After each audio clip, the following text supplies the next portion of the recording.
من الشيطان الرجيم.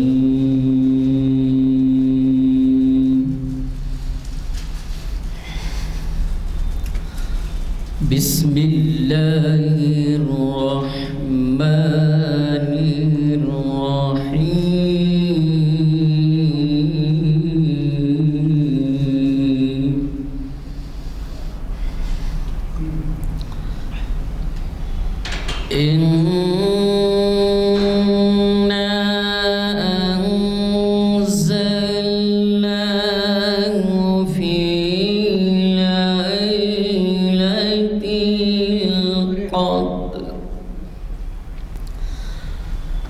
وما أدراك ما ليلة القدر. ليلة القدر خير من ألف شهر.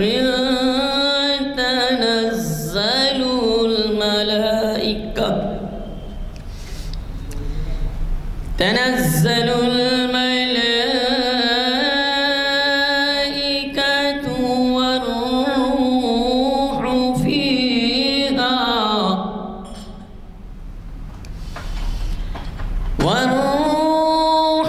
فيها بإذن ربهم من كل أمر. سلام هي حتى مطلع الفجر. صدق الله العظيم. اعوذ باللہ من الشیطان الرجیم. بسم اللہ الرحمن الرحیم. وَهَذَا ذِكْرٌ مُبَارَكٌ أَنزَلْنَاهُ أَفَأَنْتُمْ مُنْكِرُونَ. صدق اللہ العظیم. برادران کرام، اللہ تعالیٰ سورہ انبیاء کی 50ویں آیت میں یہ فرماتے ہیں، وَهَذَا، اور یہ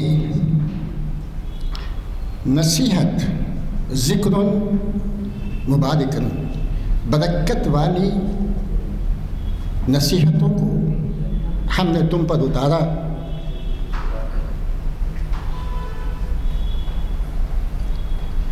اس نصیحت والی، برکتوں والی قرآن کو ہم نے تم پر اتارا. کیا تم اب بھی افانتم منکرون، کیا تم اب بھی اس کا انکار کرتے ہو؟ کیا اب بھی تم اس کو تسلیم نہیں کرتے؟ یہ اللہ تعالیٰ 50ویں آیت سورہ انبیاء کی اس میں فرماتے ہیں. ذرا آپ قرآن کے الفاظ کے اوپر غور کریں تو بڑا لطف آئے گا.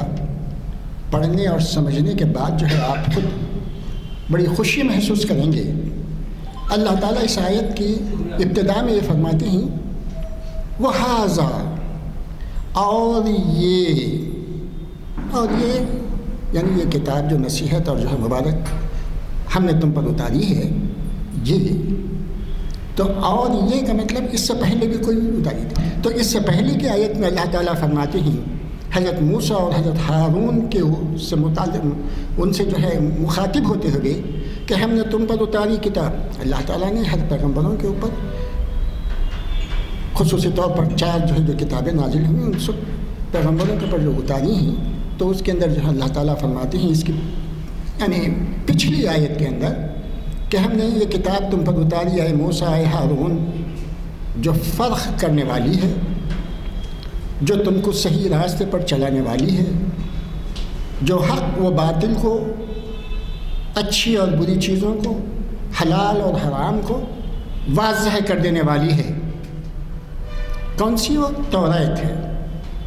لیکن قرآن میں بھی وہی ہے، کیونکہ اللہ تعالیٰ جتنی بھی جو ہے آسمانی کتابوں کو نازل کیا، ان سب کا مفہوم مقصد یہی ہے کہ اللہ تعالیٰ کی وحدانیت کو مانو، اور ہم نے تم کو ایک کتاب دی ہے ہدایت کی، اس کی ہدایات پر تم عملی زندگی کو اختیار کرو اور اس کے اوپر عمل کرو۔ اور پھر اس کتاب کو نازل کرنے کے بعد میں سمجھانے کے لیے تم کو کیا کیا؟ رسولوں کو بھیجا۔ رسول آ کے وہ اپنی اپنی کتابوں کی واضح تشریح، واضح اس کے بیانات کو کھول کھول کر بیان کر دیے۔ لہٰذا اب یہاں پہ بھی اللہ تعالیٰ اس آیت کو پچھلی آیت سے منسلک کرتے ہیں، فرماتے ہیں کہ اس کتاب کو بھی ہم نے تم پر اتارا جو تمہارے لیے نصیحت ہے، برکتوں والی ہے، اور یہ قرآن ہے۔ اب اس کے بعد وہ فرماتے ہیں افانتم منکرون، کیا تم کو یقین نہیں، کیا تم انکار کرتے ہو؟ اب انکار کرنے کا کیا مطلب ہے؟ نعوذ باللہ کوئی مسلمان قرآن کی کچھ آیت کا کوئی انکار کرے؟ یہ تو ہو ہی نہیں سکتا۔ لیکن اب یہ انکار کرنے کے معنوں میں ذرا وسعت دیجئے۔ انکار کرنے کے معنوں میں یہ بھی ہے کہ ہم جانتے ہیں، بوجھتے ہیں، لیکن اس کے اوپر عمل نہیں کرتے۔ اللہ نے نصیحتیں کی ہیں اور فرما دیا کہ یہ جو ہے مبارک کتاب برکتوں والی کتاب ہے، اس میں برکتیں چھپی ہوئی ہیں، لیکن ہم ان برکتوں سے ناواقف ہیں، یا واقف ہونے کے بعد بھی ہم اس کو بہت ہی ہلکا پھلکا لیتے ہیں، مقصد کے مطابق اس کو استعمال کرتے ہیں، اور جہاں اپنا مفاد نظر نہیں آتا اس کو نظر انداز کر دیتے ہیں۔ تو ایسا نہیں کرنی چاہیے۔ یہ افانتم منکرون کے معنی میں اس بات کی بھی وضاحت ہو جاتی ہے۔ اللہ تعالیٰ ہم سب کو ان باتوں کو سمجھنے، قرآن کی آیتوں پر تدبر کرنے کی اور اس کے اوپر عمل کرنے اور اپنے دوست احباب بھائیوں گھروں میں عام کرنے کی توفیق نصیب عطا فرمائے۔ آج کے تعلق سے الحمدللہ آج جو ہے شریعت انفارمیشن کی 876ویں نشست ہے، جو جامع مسجد عالیہ گن فاؤنڈری میں بعد نماز عصر کانفرنس ہال میں منعقد ہو رہی ہے، اور آج 28 نومبر 2022 ہے، اور آج اس کو مخاطب کرنے والی ہیں ہماری ایک جانی پہچانی شخصیت غوث محی الدین صاحب جو ہے نہیں آ سکے، وہ اپنے دوست اپنے قریبی ساتھی کو جناب عبدالقدیر صاحب کو مخاطب کرنے کے لیے اسی عنوان پر بھیجا ہے۔ انشاءاللہ تعالیٰ وہ تفصیل سے اپنے عنوان پر روشنی ڈالیں گے، اور آج آپ کا عنوان ہے تلاوت قرآن نے کس طریقے سے اس زمانے میں اور آج تک انسانوں کو متاثر کیا۔ پورا عنوان ان کا یوں ہے کہ تلاوت قرآن نے انسانوں کو کس طرح متاثر کیا۔ میں درخواست کرتا ہوں جناب خدیر صاحب سے کہ وہ آئیں اور مخاطب فرمائیں۔ الحمدللہ رب العالمین والصلاة والسلام علی رسولہ الامین وآلہ وصحبہ اجمعین الی یوم الدین۔ قال اللہ تعالیٰ فی القرآن المجید والفرقان الحمید، فاعوذ باللہ من الشیطان الرجیم، بسم اللہ الرحمن الرحیم۔ الف لام را کتاب انزلناہ الیک لتخرج الناس من الظلمات الی النور۔ صدق اللہ العظیم۔ محترم ذمہ داران مسجد عالیہ اور میرے پیارے دینی بھائیوں، بات تلاوت قرآن کی ہے، تو میں مناسب سمجھا کہ اپنی بات کو پہلے قرآن اور قرآن کا ذکر جب آتا ہے تو میں سمجھتا ہوں کہ اس کی بات، اس کا آغاز کائنات سے شروع ہونا چاہیے، کیونکہ قرآن میں آفاق و انفس کے میں جو نشانیاں ہیں اللہ تعالیٰ نے اس پہ غور و فکر کرنے کی دعوت دی ہے۔ تو آئیے ہم اپنی بات کو یہیں سے شروع کرتے ہیں کہ اتنی بڑی کائنات، دنیا، ہم جتنا کچھ دیکھ سک رہے ہیں، زیادہ سے زیادہ انسان کائنات کو سمجھنے کے لیے جہاں تک پہنچا ہے، وہ بھی ابھی اس کی پہلی منزل ہی ہو سکتی ہے۔ وہ یہ ہے کہ یہ کہکشائیں بن کر بلیک ہولز میں جا رہی ہیں۔ ابھی حقیقت یہ ہے کہ انسان اللہ کی قدرت کا احاطہ نہیں کر سکتا. یہ زبردست کائنات اور اتنا سسٹمیٹک ہے، یہاں کہیں بے ربطی نہیں ہے. ہر چیز ایک خاص مقصد کے تحت اپنا فریضہ انجام دے رہی ہے. سورج اپنے مدار پر گھوم رہا ہے، ہوائیں چل رہی ہے، برسات ہو رہی ہے، زمین اپنے اندر کے خزانے نکال کر باہر ڈال رہی ہے، نباتات ہیں، معدنیات ہیں، سب کچھ ایسا معلوم ہوتا ہے کہ یہ پورا کارخانہ انسان کی خدمت کر رہا ہے. انسان اس کی خدمت میں لگی ہوئی ہے، پوری دنیا، پوری کائنات. سوال یہ پیدا ہوتا ہے کہ پھر انسان کا مقصد کیا ہے؟ دیکھیے، آدمی غور کرے تو بس اتنا معلوم ہوتا، اللہ کی ذات ہے، یہ پوری زبردست کائنات ہے، اس کائنات میں انسان ہے اور پوری کائنات انسان کی خدمت کر رہی ہے. تو خود بخود یہ سوال پیدا ہونا چاہیے، پیدا ہوتا ہے کہ انسان کیوں ہیں.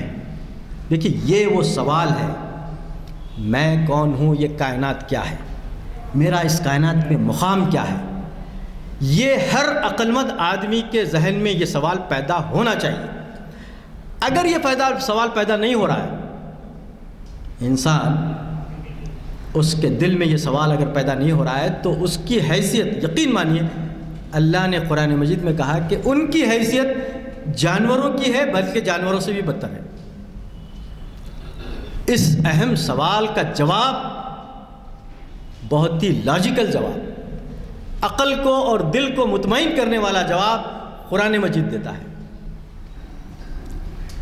اس سوال کا جواب کہ انسان کیوں ہے، بتلایا جاتا ہے.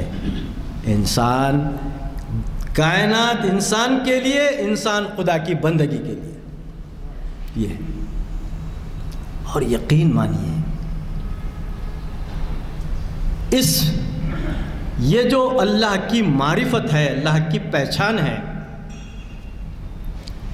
اگر کوئی دنیا میں، ہم دیکھیں، ہم دنیا میں یہ تذکرہ ہوتا ہے، ہم بولتے ہیں، اپنی گفتگو میں یہ بات آتی ہے، اے بھائی، میرے پاس گھر نہیں ہے، میں کرائے کے مکان میں رہتا ہوں، محروم ہوں گھر سے.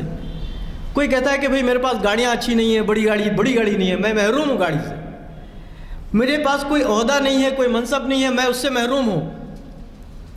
اللہ کی قسم، یہ محرومی نہیں ہے. حقیقی محرومی یہ ہے کہ انسان اپنے رب سے، اپنے پیدا کرنے والے، اپنے محسن سے ناواقف رہے. اس سے بڑھ کے کوئی محرومی نہیں. تو قرآن جو ہے آدمی کی اس محرومی کو پورا کرتا ہے. قرآن، اتنا یہ بات کہی جا سکتی ہے اور قرآن ہی کہتا ہے کہ یہ محرومی کو دور کرنے کا اس کے علاوہ کوئی اور راستہ نہیں ہے. بس دو ہی ذرائع ایسے ہیں جس کے ذریعے انسان اپنے رب کو پہچان سکتا ہے، اس کی معرفت حاصل کر سکتا ہے، اور اس میں سب سے پہلے ہے اللہ کی کتاب. اور خود کتاب کہتی ہے یہ آفاق و انفس، ان دونوں سے ایک ہی میسج مل رہا ہے. اب یہ آدمی کی، اس کا اپنا ظرف ہے کہ وہ اس میسج کو سن سکتا ہے یا نہیں سن سکتا. اس کا انٹلیکچول، اس کی ذہنی صلاحیت اتنی ہے، یا وہ کہیں جانور تو نہیں ہے کہ جانور یہ کرتا ہے کہ اس کو یہ معلوم ہے کہ ہری چیز ہے تو مجھے کھانا ہے، اور جب مجھے شہوت کی ضرورت پڑی میں اپنی شہوت کو پورا کروں. جانور کے پاس اتنا ہی ہوتا ہے، میں کھاؤں اور اپنی شہوت کو پورا کروں.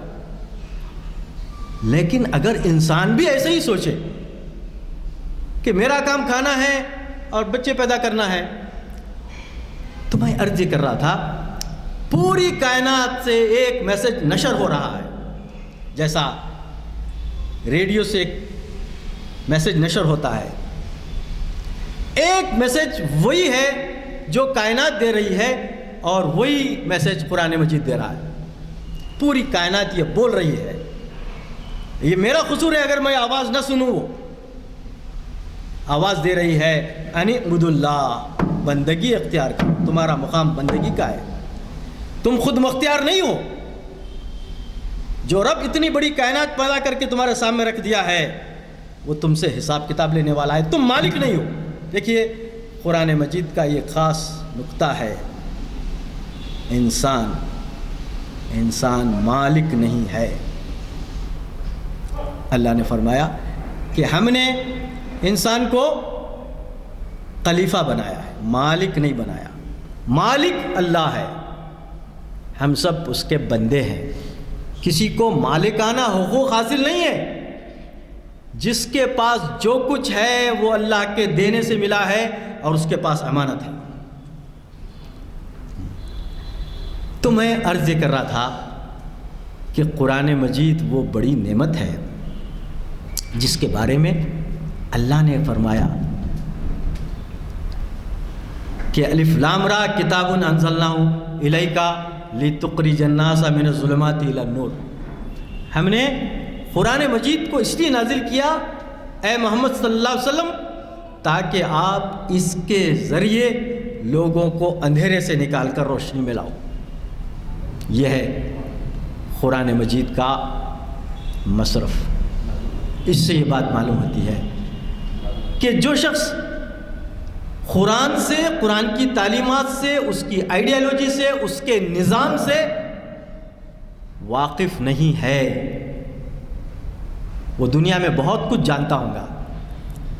ہو سکتا ہے وہ کارل مارکس کی کیپیٹل داس پڑھ چکا ہو، اس کی کتابیں نظریے سوشلزم پڑھ لیا، کمیونزم پڑھ لیا، سیکولرزم پڑھ لیا، سب کچھ پڑھ لیا.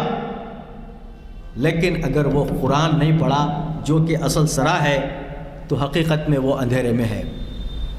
اگر اس کو روشنی میں آنا ہے، اچھا روشنی سے بڑھ کے اگر مجھے اپنے ایمان کی حفاظت کرنا ہے، دیکھیے یقیناً ہم یہ کہتے ہیں میری جان سے زیادہ عزیز میرا ایمان ہے، اور یہ ہونا چاہیے.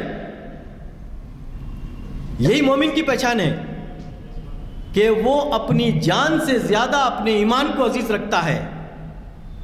اس کو یہ بات معلوم ہونی چاہیے کہ اس ایمان کی حفاظت اللہ کی کتاب کے علاوہ کوئی اور ذریعے سے نہیں ہو سکتی. اسی لیے قرآن نے کہا مومنوں کی حالت یہ ہوتی ہے، حقیقی مومن وہ ہے جب ان کے سامنے آیات پڑھی جاتی ہے تو ان کا وہ لرزنے لگتے ہیں. وجلت قلوبہم کا، ان کے دل کانپ جاتے ہیں. یہ ہے ایمان کی نشانی. اور اس کو تازہ رکھنے، اس کو باقی رکھنے، اس کے سوا کوئی چارہ نہیں ہے کہ ہم میں کا ہر شخص قرآن سے وابستہ ہو جائے. دیکھیں قرآن کے معاملے میں ہمارا رویہ بڑا خراب رہا. ہم قرآن کو یہاں تلاوت کا ذکر آیا ہے اور یقیناً اس کا پہلا حق تلاوت ہے، لیکن بغیر سمجھے بوجھے پڑھنے کو تلاوت نہیں کہتے. نبی صلی اللہ علیہ وسلم کے فرض منصبی کو واضح کرتے ہوئے قرآن نے جو کہا یتلو علیہم آیاتہ، آپ کا فرض منصبی یہ ہے کہ قرآن کی تلاوت کی جائے، یعنی ان لوگوں تک یہ پہنچایا جائے. یتلو علیہم آیاتہ ویزکیہم. اس کے بعد یہ ہے، یہ کہا یہاں رہتا ہے کیا؟ یہی مقام ہے. تو میں یہ عرض کر رہا تھا کہ تزکیہ نفس اللہ کی ان آیات ہی کے ذریعے ہوتی ہے. اور قرآن کا کلام، قرآن ایسی بلیغ زبان میں اللہ نے نازل فرمایا. لوگ ایسی آیات بنا کے رہنے کا جو چیلنج قرآن نے دیا، پوری دنیا مل کر ایک آیت بنا کے نہیں پیش کر سکی. اور پیش کر نہیں سکتی۔ آپ دیکھیے قرآن کا اعزاز یہ ہے، اس پر اس کا انکار کرنے والے نبی صلی اللہ علیہ وسلم جب رات میں تلاوت کرتے تو قریش کے وہ سردار جو آپ کی دعوت کے مخالف تھے چھپ چھپ کے آ کے آپ کی تلاوت کو سنتے۔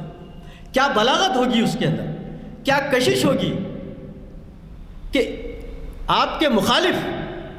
اور پھر آپ دیکھیے سیرت میں جو بات آئی ہے، ایک نہیں 4 لوگ رات میں آ کے سنتے اور صبح میں جب دیکھتے تو بڑے شرمندہ ہوتے، اور خود ایک دوسرے کے سامنے شرمندہ ہو کے بولتے نہیں اب ہم نہیں سنیں گے۔ چاروں کو معلوم نہیں تھا کہ دوسرے لوگ بھی یہاں آئے ہوئے ہیں سننے کے لیے۔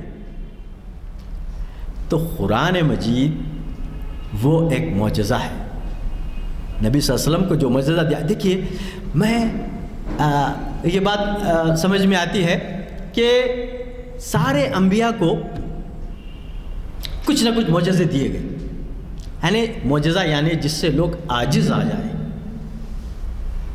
حضرت موسیٰ علیہ السلام کو عصا دیا گیا اور دوسرے انبیاء کو دوسرے معجزے دیے گئے، لیکن نبی صلی اللہ علیہ وسلم کو جو سب سے بڑا معجزہ دیا گیا وہ قرآن مجید ہے،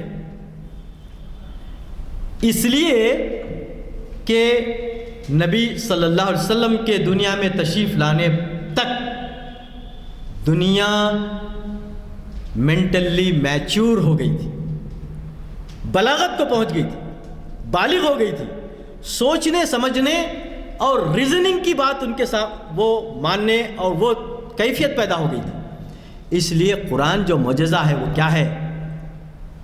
وہ دنیا میں جتنے نظریے ہیں، جتنے مذاہب ہیں، جتنے عقائد ہیں، ان سب کے مقابلے میں ایسا عقیدہ پیش کرتی ہے، ایسے اصول بتاتی ہے، ایسے قانون بتاتی ہے، ایسا نظام بتاتی ہے جو سارے نظاموں سے بہتر ہے، اس کے لیے پوری لاجیکل اس کے لیے جواب ہے۔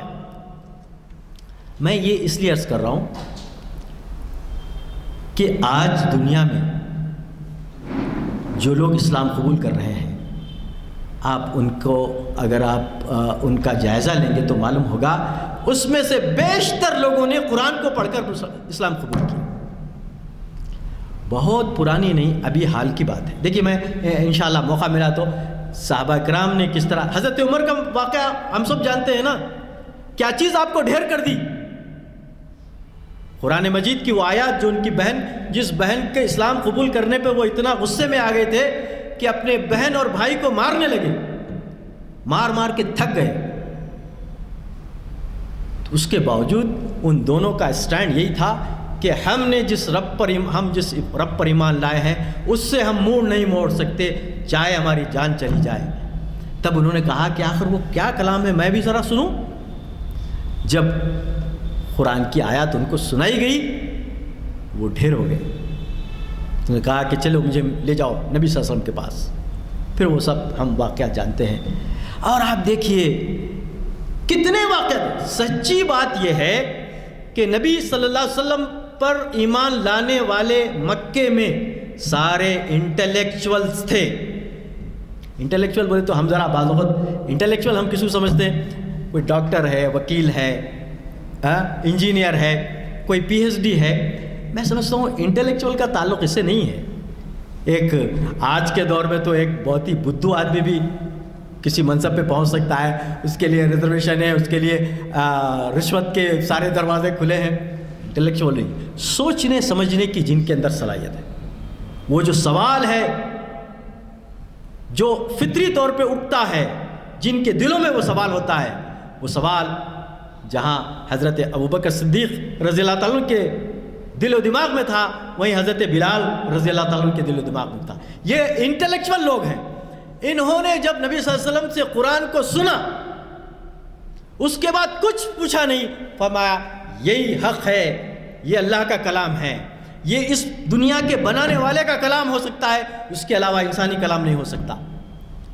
یعنی سارے صحابہ۔ اب آپ دیکھیں گے آج بھی وہی حال ہے۔ اس وقت بھی جس چیز سے ڈر رہے تھے وہ قرآن مجید تھا، انہیں نبی صلی اللہ علیہ وسلم کیا کرتے ہیں؟ یتلو علیہم آیاتنا، لوگوں کو قرآن سناتے ہیں، لہٰذا یہ پروپیگنڈا کر دیا گیا کہ محمد صلی اللہ علیہ وسلم کی بات مت سنو۔ ایک صحابی اسلام لانے سے پہلے ان کو جب وہ مکہ آئے تو لوگوں نے سمجھا کے بھیجا، وہ شاعر بھی تھے، کہ دیکھو وہاں ایک شخص ہے وہ کچھ کلام سناتا ہے، وہ نہیں سننا چاہیے، ورنہ تم اپنے آبائی مذہب سے ہاتھ دھو بیٹھیں گے۔ پروپیگنڈا آج بھی اسلام کے خلاف پروپیگنڈا ہو رہا ہے۔ ہم حالانکہ اسلام پر عمل بہت کم کر رہے ہیں، ہمارے اخلاق، ہمارے معاملات، ہمارا سوشل سسٹم وہ اسلامی نہیں ہے، چپ تھوڑا بہت اس کے اندر تھوڑی بہت جان باقی ہے۔ اتنے پہ بھی کتنا پروپیگنڈا چل رہا ہے دیکھیے مسلمانوں کے خلاف۔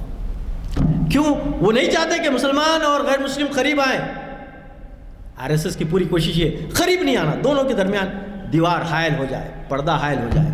تو اس وقت سے یہ کوشش ہو رہی ہے۔ انہوں نے کہا کہ میں سننا نہیں، تو ایک صحابی جو ہے اپنے کانوں میں بولے روئی لگا لی۔ تو واقعہ یہی آیا کہ روئی لگا لیے، اگر روئی نہ بھی لگائے تو کم سے کم یہ انہوں نے ٹھان لیا تھا کہ میں سنوں گا نہیں۔ لیکن ان کو پھر ایک خیال آیا، ارے میں شاعر ہوں، اچھے برے کی تمیز رکھتا ہوں، میرے لیے یہ مناسب نہیں ہے کہ میں اس طرح ڈر کے جو ہے کسی کلام سے ڈر کے میں وہ بات نہ سنوں۔ یہ خیال آتے ہی وہ انہوں نے کہا کہ نہیں، سننا چاہیے۔ نبی صلی اللہ علیہ وسلم سے ملاقات ہوئی، دیکھے آپ آیات سنا رہے ہیں۔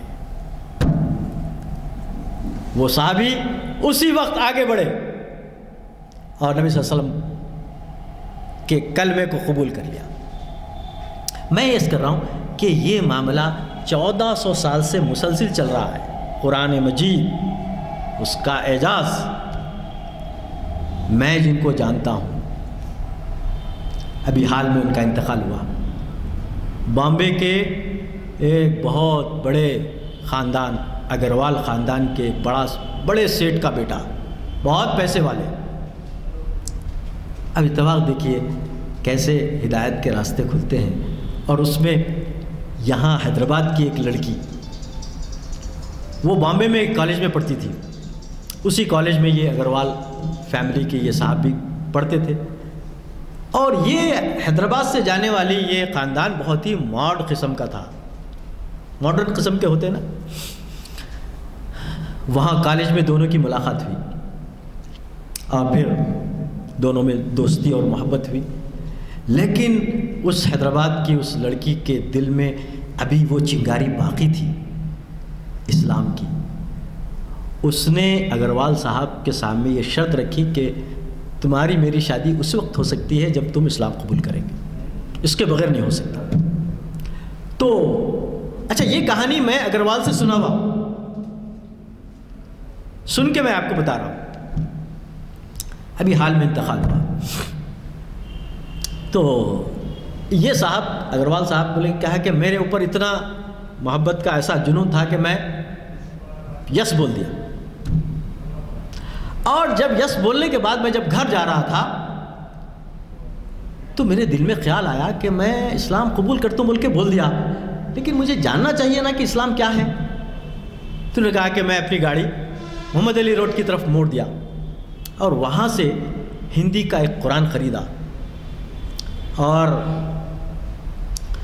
گھر گیا۔ کھانا کھانے کے بعد جیسا ناول پڑھتے ہیں، میں بستر پہ لیٹ کے بیچ میں سے قرآن نکال کے پڑھنے لگا اور انہوں نے کہا کہ اللہ کی قسم میں اٹھ کے بیٹھ گیا اور صبح تک میں روتا رہا، قرآن پڑھتا رہا، صبح ہو گئی۔ اصل میں کیا ہے، دل کی زمین اگر زرخیز ہو تو پھر اس کی کیفیت بدل جاتی۔ پھر انہوں نے کہا کہ میں پوری طریقے سے قرآن پڑھتا رہا، اسلام کو اچھی طرح سمجھایا۔ اس لڑکی کو جو نہیں جانتی تھی میں نے اس کو صحیح اسلام بتایا اور پھر ان کی شادی ہوئی۔ اور وہ ایسے دائی تھے کہ بامبے میں گنیش کا جلوس جاتا اور اگروال صاحب ٹیبل کے اوپر کھڑے ہو کے اسلام کی دعوت دیتے اور بولتے کہ یہ خدا نہیں ہے، حقیقی خدا وہ ہے جو زمین و آسمان کا مالک ہے، جس نے تمہیں پیدا کیا، جو تمہیں رزق دے رہا ہے۔ تو یہ حوصلہ اور ہمت قرآن مجید نے پیدا کی، اللہ کا کلام۔ اور آپ دیکھیے، میں جو باتیں یاد آ رہی آپ کے سامنے رکھ رہا ہوں، قرآن کا ایک اور اعجاز وہ جو ہے اس کی آواز میں بھی ایک اعجاز ہے، اس کا ایک صوتی اعجاز ہے۔ مولانا فاروق صاحب نے ایک کتاب لکھی، مولانا فاروق صاحب بھی زندہ ہیں، دلی میں رہتے ہیں، ان کی اس کتاب کا نام ہے قرآن کا صوتی اعجاز۔ اس میں انہوں نے ایک واقعہ لکھا، میں یہ اس لیے عرض کر رہا ہوں کہ پہلے والے واقعے کا بھی تعلق کسی نہ کسی طرح حیدرآباد سے تھا، اور یہ واقعے میں بھی حیدرآباد ہے، اور حیدرآباد کا وہ سپوت ہے جس کو آج حیدرآباد کے لوگ نہیں جانتے۔ میں پرانے لوگوں کو نہیں بول رہا ہوں، لیکن کم سے کم نئی نسل تو ان کو نہیں جانتی۔ ان کا اتنا بڑا کنٹریبیوشن ہے، وہ ہے ڈاکٹر حمید اللہ۔ آپ ہو سکتا ہے کچھ لوگ نام سنے ہوں گے، ڈاکٹر حمید اللہ کے بے شمار انہوں نے کتابیں لکھی، بہت تحقیق کی، ریسرچ کیا، وہ حیدرآباد کے ہیں۔ اور آپ دیکھیے وہ واپس نہیں آئے۔ حیدرآباد کا مقدمہ لڑنے کے لیے جب پولیس ایکشن سے پہلے وہ بین الاقوامی عدالت کو جانا چاہتے تھے تاکہ حیدرآباد کا کیس وہاں لڑے، خیر ان کے جانے تک یہاں حیدرآباد جو ہے پولیس ایکشن ہوا، اور پھر جو کچھ ہوا آپ جانتے ہیں۔ اس کے بعد وہ حیدرآباد واپس نہیں آئے۔ انہوں نے کہا کہ میں ایک آزاد ملک سے گیا تھا، میں پھر واپس نہیں جاؤں گا۔ مر گئے امریکہ میں، لیکن حیدرآباد واپس نہیں آئے، ان کا خاندان آج بھی ہے۔ خیر تو واقعہ یہ ہے کہ فرانس میں وہ چلے رہتے تھے ڈاکٹر حمید اللہ، فرینچ میں انہوں نے قرآن کا ترجمہ بھی کیا، بخاری شریف کا ترجمہ کیا۔ تو وہ یہ بتا رہے ہیں کہ فرانس میں ایک جو مقام پر جو ہے لوگ بیٹھے ہوئے ہیں اور قرآن مجید کی تلاوت چل رہی ہے، سب لوگ سن رہے ہیں،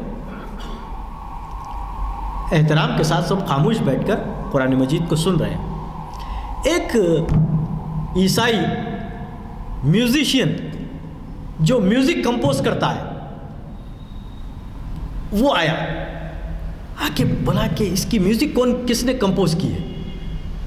تو لوگوں نے کہا کہ خاموش رہو، بیٹھو، سن لو پہلے۔ تو وہ بیٹھ کے پوری تلاوت سنا۔ اس کے بعد اس نے کہا کہ اس کو کس نے کمپوز کیا؟ تو انہوں نے کہا کہ یہ کسی انسان کے کمپوز کیا ہوا نہیں ہے، اس میں جو قرت میں جو زیر و بم ہے، جہاں کھینچنا ہے کھینچ، تو وہ جو میوزک کے جو اصول ہیں، وہ میوزیشین یہ بول رہا ہے کہ اس میں دیکھتا ہوں کہ کہیں میوزک کے اصول کو کہیں نہیں توڑا جا رہا ہے۔ اب میوزک بولنے تو ایک ردھم، تو وہ بڑا تعجب اس کو ہوا۔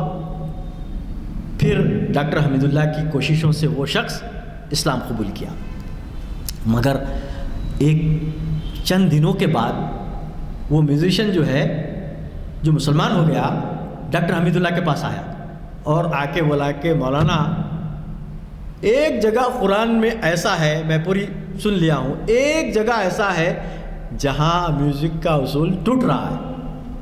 تو ڈاکٹر حمید اللہ صاحب نے لکھا کہ مجھے اب ذرا ڈاؤٹ ہو گیا کہ کہیں یہ بیچارہ واپس تو نہ چلی جائے، اسلام سے کہیں پھر تو نہیں جائیں گے۔ تو انہوں نے پوچھا کہ کہاں؟ تو اس نے سورہ اذا جاء پڑھی، اذا جاء نصر اللہ والفتح ورأیت الناس یدخلون فی دین اللہ افواجا۔ اس نے کہا کہ یہاں افواجا نہیں، افواجا یہاں فٹ نہیں ہو رہا۔ تو ڈاکٹر حمید اللہ صاحب نے کہا کہ مجھے اللہ تعالیٰ دماغ میں ایسا ڈالا کہ جامع نظامیہ میں جب وہ پڑھتے تھے تو وہاں ایک مولانا تھے ان کے استاد، وہ اس کو افواجوں پڑھنا بولتے تھے، اس کو افواجوں بھی پڑھا جا سکتا ہے۔ تو وہ یاد آیا تو انہیں کہا کہ ٹھیک ہے افواجوں۔ تو وہ اتنا خوش ہوا افواجوں پہ کہ ڈاکٹر حمید اللہ صاحب کو گود میں لے کے اچھلنے لگا، ہاں یہ افواجوں۔ میں یہ کہہ رہا ہوں کہ یہ واقعے سے جو بات، دیکھیے قرآن کا صرف صوتی اعجاز ہی سب کچھ نہیں ہے، لیکن دنیا دیکھیے کیا کیا چیزیں اس سے نکال رہی ہے، محسوس کر رہی ہے. ہم دماغ بند، دل بند، ہم مختلف چیزوں کے اندر دبے ہوئے، قرآن مجید کا جو حق ہے ہمارے پاس، ہم کو جس طرح ڈوبنا چاہیے اس میں، محرومی کتنی بڑی ہے. اتنی زبردست کتاب، یہ کتاب رکھ کے کوئی بد اخلاق نہیں ہو سکتا. جس گھر میں یہ کتاب ہو وہاں لڑائی جھگڑا نہیں ہو سکتا. جی، جو قوم یہ کتاب رکھتی ہے وہ ذلیل نہیں ہو سکتی. آج دنیا فائدہ اٹھا رہی ہے. چلیے مجھے حیدرآباد کا ایک اور، کتنے بجے تک ہے ٹائم؟ 10 منٹ، ٹھیک ہے. دیکھیے ہم کو قدرتی طور پہ حیدرآباد سے اب سب کو ایک لگاؤ رہتا ہے، تو مجھے آج حیدرآباد یاد آ رہا ہے. اس کو آپ قرآن اور حیدرآباد کا عنوان بھی دے سکتے ہیں. دیکھیے ایک فیملی حیدرآباد کی یہاں سے لندن منتقل ہوئی. پہلے ایک صاحب پڑھنے کے لیے گئے نوجوان، اور پھر وہاں جانے کے بعد، لیکن ان کی کیفیت یہ تھی جیسے آج کل ہے، کچھ جانتے نہیں تھے، اسلام کے بارے میں کچھ نہیں جانتے تھے، اور اتنے دور ہو گئے تھے کہ وہ نماز پڑھنا بھی چھوڑ دیے اور وہیں پر رہ گئے. اور پھر وہاں ایک انگریز کرسچن عورت سے شادی کر لی، بالکل دین سے بالکل دور. لیکن ان کا چونکہ گھر یہاں تھا تو وہ یہاں گھر کا پورا سامان جو ضروری تھا، کچھ پیپرز، کچھ اور ضروری چیزیں، وہ لندن کو لے کر چلے گئے. اس کتابوں میں، ان کے اس پیپرز میں، سامان میں قرآن مجید کا ایک ترجمہ مارمیڈک پکتھال کا. اب آپ دیکھیے یہاں بھی پھر قرآن اور حیدرآباد ہے. مارمیڈک پکتھال کا ترجمہ اتنا مشہور ہوا جو حیدرآباد میں ہوا. آج دوسرے بہت سارے تراجم آ گئے ہیں، تو اس وقت مارمیڈک پکتھال کا لوگ، چونکہ ذرا انگریزی بہت ہائی ہے اس کی، لیکن حیدرآباد کو یہ اعزاز ہے کہ یہاں کے نظام نے ان سے ایک اہم کام کروایا کہ قرآن کا ترجمہ انگریزی میں مارمیڈک پکتھال جو نو مسلم ہیں ان سے کروایا. تو وہ ایک نسخہ جو ہے اس سامان کے ساتھ لندن پہنچ گیا. وہ کرسچن عورت بہت دنوں کے بعد، ایک زمانہ گزر گیا، سامان پڑا ہے، تو اتفاق سے اس کے ہاتھ کو وہ قرآن مجید لگی اور وہ اس کو پڑھنے لگی. پڑھتی رہی، بالآخر اسلام کے قبول کرنے تک پہنچ گئی. اسلام کو قبول کر لیا، اور اس نے اپنے شوہر سے ایک بات کہی. وہ ڈائلاگ اصل ہے میں جو آپ کے سامنے پیش کرنا چاہتا ہوں. اس نے اپنے شوہر سے کہا کہ you are a Muslim by chance and I am a Muslim by choice. میں نے قرآن کو پڑھ کے اسلام کا انتخاب کیا، اور تم نالائق آدمی، تم بائی چانس مسلمان میں پیدا ہو گئے. میں عرض کرنا یہ ہے کہ قرآن رکھ کے اس سے فائدہ نہیں اٹھانا. قرآن اصل میں اللہ کا صحیح تصور انسان کو دیتا ہے، اس کی صفات بیان کرتا ہے. اور یقین مانیے اللہ حیات و سرور کا سرچشمہ ہے، لیکن یہ سرور کیسے حاصل ہوگا؟ جب قرآن سے اگر ناواقف رہے وہ سرور حاصل نہیں ہوگا. اللہ کا علم زندگی کا نور ہے جی، اور اللہ اس کا احساس، اللہ کا احساس دل کی پاکیزگی. جو شخص اللہ سے اس طرح ناواقف ہے اس کا دل ویران ہے، اس کے دل کی تباہی ہے، اس کی روح کی موت ہے. اور اللہ کو اس طرح جاننا ہے تو قرآن کے علاوہ کوئی سہارا نہیں. اور یاد رکھیے کبھی اس غلط فہمی میں مبتلا نہ ہو کہ ہم جب بھی قرآن کہتے ہیں تو صاحب قرآن کو اس سے علیحدہ نہیں کرتے. جب بھی قرآن کا ذکر ہوگا صاحب قرآن محمد صلی اللہ علیہ وسلم کا ذکر ضرور ہونا چاہیے. اور ہم قرآن کو اس طرح سمجھیں جیسے نبی صلی اللہ علیہ وسلم نے سمجھایا ہے. تو یہ جو دو چیزیں ہیں یہی ہمارے زندگی کا اصل سرمایہ ہے. اگر خدا کی معرفت حاصل نہیں ہے تو سمجھیے نقصان اور خسارے میں ہم ہیں. تو ہم کو آج آپ روزانہ دیکھتے ہوں گے دنیا قرآن سے فائدہ اٹھا رہی ہے. ابھی تمل ناڈو کی ایک محترمہ آپ واٹس ایپ پہ دیکھے ہوں گے, حال کی بات ہے, ابھی میں سمجھتا ہوں 2-4-5 مہینے کی بات ہے, قرآن پڑھی اور اس نے اسلام قبول کیا, حج کو گئی, وہاں سے جو ہے اپنا میسج ہندوستان کے لوگوں کو دی ہے. وہ تمل زبان میں ہے, لیکن دنیا فائدہ اٹھا رہی ہے اور ہم نہ اٹھائیں تو اس سے بڑی نالائقی کچھ نہیں ہوگی. یہ پوری گفتگو کا حاصل یہ ہے کہ میں بھی آپ بھی آج سے قرآن کو سمجھنے, اس کو کلام اللہ سمجھ کے پڑھنے. دیکھیے قرآن کے بارے میں نبی صلی اللہ علیہ وسلم نے کہا کہ اس کا ایک سرا اللہ کے ہاتھ میں ہے, ایک سرا ہمارے ہاتھ میں. کیا خوش قسمتی ہے یہ قرآن ٹھیک انہی الفاظ میں ہے جن الفاظ میں حضرت جبرائیل علیہ السلام نبی صلی اللہ علیہ وسلم پر لائے تھے. اس میں کوئی تبدیلی نہیں ہوئی, ایک حرف ادھر کا ادھر نہیں ہوا. یہ اللہ کا کلام ہمارے ہاتھ میں ہے, اس کا مطلب ہے کہ اللہ سے ہمارا تعلق ہے. اور قرآن نے یہ جو کہا کہ اللہ اس کی حفاظت کرنے والا ہے, جو قوم اس قرآن کو تھام لے گی اس کی حفاظت کی ضمانت ہے. اللہ نے کہا انا لہو لحافظون, کہ ہم اس کی حفاظت کرنے والے ہیں. جب قرآن کی حفاظت ہوگی, جو قوم اس قرآن کو تھام لے گی اس کی بھی حفاظت ہوگی. اللہ تعالی ہم سب کو توفیق خیر دے. رب اغفر وارحم وانت خیر الراحمین. الحمدللہ رب العالمین. اللہم صلی علی محمد وعلی آل محمد بارک وسلم. ربنا آتنا فی الدنیا حسنۃ وفی الآخرۃ حسنۃ وقنا عذاب النار. یا حی یا قیوم برحمتک نستغیث. اے اللہ ہم کو قرآن مجید سے وابستہ ہونے کی توفیق دے, اس کو سمجھنے, اس کو پڑھنے اور اس کا پیغام لوگوں تک پہنچانے کی توفیق دے, اس پر عمل کرنے کی توفیق دے. سبحان ربک رب العزت عما یصفون وسلام علی المرسلین والحمد للہ رب العالمین. جس کو ایاز شیخ صاحب مخاطب فرمائیں گے اور ان کا عنوان بھی ہے رجوع الی القرآن, جو پچھلے آپ کی جو ہے نشست سے اس کا دوسرا حصہ ہے, یہ اس سے ملحق ہے. اور آپ حضرات سے گزارش ہے کہ آپ اپنے دوست احباب کے ساتھ تشریف لائیں اور اس ہفتے کا پروگرام چہارشنبے کے دن آپ ضرور تشریف لائیں اور سب کو موقع دیں کہ جو ہے اس سے مستفید ہوں. خدا حافظ.